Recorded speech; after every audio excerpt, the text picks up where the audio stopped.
Hey, what's going on everybody? Sergeant F1 here, and I got a new video for you. This time we're going to be talking about how to avoid edit deaths. To avoid edit deaths is pretty much two things. You have to know what the enemy wants to do and is trying to do, and you also have to quickly realize when you are in a bad position. So here's an example of me avoiding an edit death.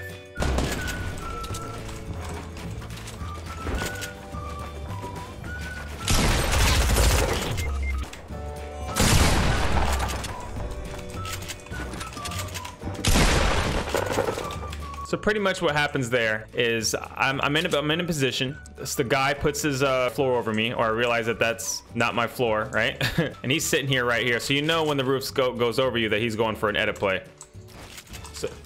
So as soon as I see that, I quickly put a pyramid over it. He gets to edit, but then it's my pyramid. So it's about realizing when you're in a bad position. As soon as I see that that's not my floor, I know he's sitting there ready for an edit play. I know he's going to try to do it. I get the pyramid off because I can go over it. Not talking about the counter that a lot of people will place both, or better players will place both and edit quickly. If you see that, they'll come over here and they'll do that, and then they'll go in for a hit right here. If you're right there and you see them place both, it depends on how fast they're doing it and how fast you can react. Like, see if in this exact position, I can edit down. Whoops. I can edit down right here and just kind of reseal and then come from here and then switch my angle. Or sometimes you realize it a little too late and you realize, like, maybe you try to put your pyramid, but then you see him edit it. Like, sometimes you'll both be going for the pyramid at the same time and you think it's your pyramid until all of a sudden you see him edit it open, and then you know it's coming, that he's going to edit this floor. At that exact position, that exact point, I mean, there's different ways you can do it. You can drop the like, once this is edited and it opens, you can just drop a wall right here to block it. But if you're ever in a really big bind, and like, let's say, I mean, it's just all done, right? There's nothing you can do. You got to realize when there's nothing you can do, and you just trade. As soon as he opens that up, you're just ready for it and you go for the trade, and then you can shoot and start shooting your SMG. If he then, because once you guys trade, sometimes he'll then try to block the damage, or he'll just reseal it, and not two, but he'll probably reseal one and then try to re-edit again. At that point, since you already have your SMG out, you just keep breaking the wall and then you place your own floor. And now you got control again, and then you have time to do whatever you got to do. So that's an example of dealing with it from the top when they're messing around with pyramid and floors and the different options you have. I mean, also you can always go off to the side when they have you boxed in like that. You don't have to sit there and wait, but this is just if it happens really quick, because edit deaths and edit kills, they happen quick. They put you in a position to put a wall in, and then they start editing. So you really don't have time, because if I try to go out to the side, by that time he either gets a lot of damage on me or he's able to actually kill me. Like I was saying, so another option here is, let's say you're boxed in right here and they're coming from the side.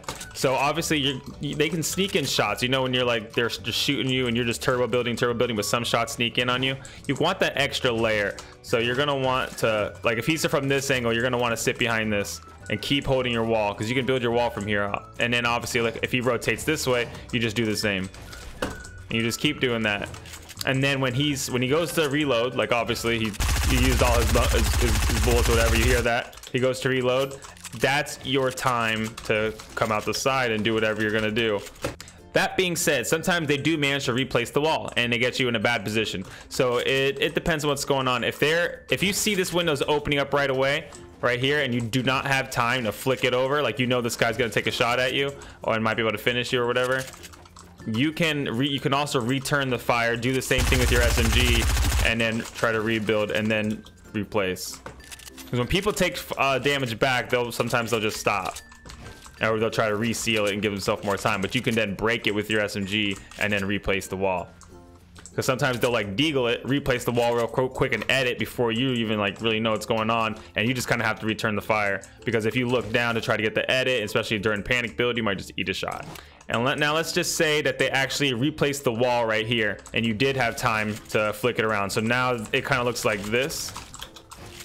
They have that wall you can't replace, and they're SMGing your wall and stuff like this, or your ramp, because you don't have control over here. You just got to keep holding down and turbo building the ramp and just keep moving so they don't sneak any shots through. Wait for them to lose their ammo, and then you can come off to the side and do what you got to do, or even above. One of the things that you don't want to allow them to do here, if they have you in this position, is you don't want them to break this ramp. Because if they break this ramp, say they're shooting you like this, they could drop a pyramid in there, and literally you're just sitting there now. Like the only thing you really could do is try to hide behind their pyramid, or try to break this or shoot through it or whatever. So you don't want to give them the opportunity to break your ramp and then place a pyramid under you, and then you're just kind of like stuck like that. And obviously a lot of the things where I was talking about, it doesn't have to be when you're turtled up. I'm just showing that as an example. But if you're ramping up and then they all of a sudden you see the enemy's floor come over you, like you're in a build fight, he sees your ramp, he ramps, he puts it, and he's going for an edit kill like this, right? While you're on your way up, and if you see that floor, you got to drop the pyramid. So he edits it out, but then you put a pyramid and you blocked yourself. And same thing, if he does manage to do floor pyramid, so you cannot pyramid yourself, you can either turn around, like you'll see it. You'll see if he has it too, and it takes him a little bit of time to edit through both. That gives you enough time to return fire and actually go for to trade a shot. And then at that point, you can replace wall or drop down and just re-rotate or something like that. So as you guys can see there, it's legit understanding what the enemy wants to do when they're setting you up for something. You realize the position you're in, and then you make your play based on that. And those are pretty much the most common ways that people do die to edits. So I hope you learned something. If you didn't know any of these already, you can use this in your gameplay, get better, and survive more encounters. And just letting you know, I do have supported creators. So if you want to support me, it's just SolidGNF1, just my name. I'll put it in the description below as well. Thank you guys for watching. Hope you guys enjoyed the video. And if you haven't done so already, go ahead and subscribe to the channel. I'm always coming out with guides and different things like that. And also I've been working on different maps and all that kind of stuff. Hope you guys enjoyed it, and you guys have a good one.